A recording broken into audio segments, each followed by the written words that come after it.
I fast twice a week. So there's an understanding biblically, there's an understanding scripturally of just really what they do when they fast. It says this, the disciples of John and the Pharisees were fasting.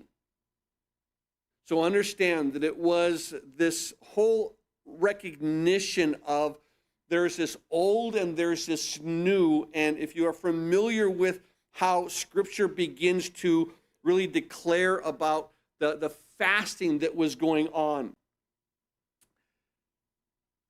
the Lord begins to talk and the Lord begins to show a little bit about just how this fasting is going on, but they make a statement, and as they were fasting, they said, listen, why is it that we fast and your disciples do not fast? When it comes to that, just think about just what is being transpired, because as we see here, they would fast often.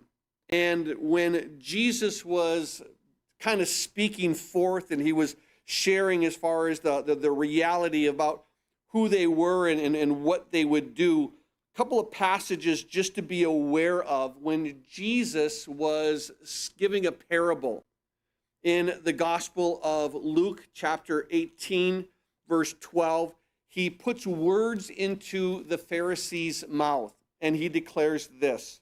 In Luke 18, beginning in verse 12, we see this. The words that he puts into the Pharisees' mouth says this. When the Pharisee stood and prayed thus with himself, verse 11, God, I thank you that I'm not like other men, extortioners, unjust adulterers, even as a tax collector. And then he says this, I fast twice a week. That's what he does. I fast twice a week. So there's an understanding biblically, there's an understanding scripturally of just really what they do when they fast.